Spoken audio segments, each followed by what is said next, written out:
यांच्या हस्ते करण्यात आलं। गर्डिले साहेबांनी राहुरी शहरामध्ये एंट्री केल्यानंतर राहुरी शहराचे आजी माजी नगराध्यक्ष आणि माजी मंत्री हे जसे कुंभकर्ण जागा झाल्यानंतर जी परिस्थिती होती त्या परिस्थितीतून उठून बाईक देतली, पत्रकार परिषद घेऊन बाईक दिली गेली का राहुरी शहरामधले कामं आम्हीच केले, राहुरी शहरामध्ये पैसे आम्हीच आणले। अहो, राहुरी शहरामध्ये तुम्ही पैसे आणले तर राहुरी शहराची परिस्थिती अशी का झाली?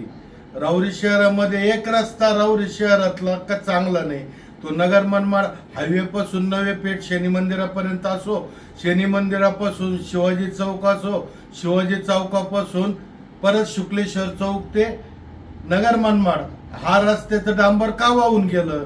तुमच्याकडे 50 वर्ष सत्ता होती, 25 वर्ष आपले वडीलच आमदार होते, 5 वर्ष आपण आमदार होते, त्याच्यातले 2.5 वर्ष 6 राज्यमंत्री पद आपल्याकडे होते। आपण काय काम केलं?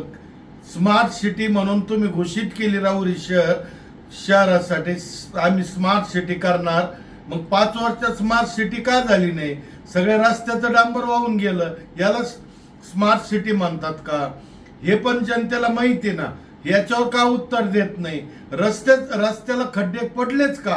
आमचं हे म्हणणं आहे, आम्ही जरी नगरसेवक असलो तर आमच्या हातामध्ये जेवढं काम करायचं आम्ही तेवढं केलंय ना, पण तुमचे रस्ते तुम्हीच केलेले, तुमचेच नगरसेवक कॉन्ट्रॅक्ट घ्यायचे आणि तुम्हीच रस्ते करायचे। मग एक रस्ता नीट राहिला नाही, एक रस्त्यावर डांबर राहिलं नाही, खड्डे का पडले?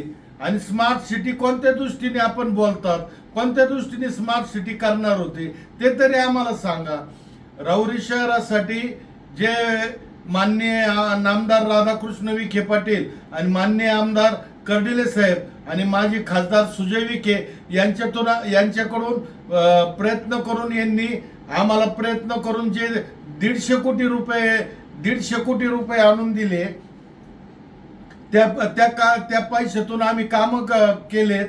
नगर विकास खात्याने कामं दिलेले ते कामं आम्ही मंजूर करून आणले आणि ते राहुरी कामं मंजूर करून आणल्याशिवाय कामं होत नसतात हे त्यांना पण माहिती।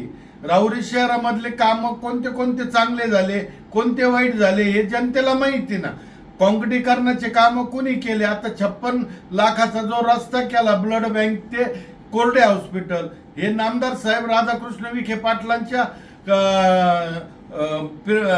प्रेरणेतून आणि सहकार्यातून झालेले।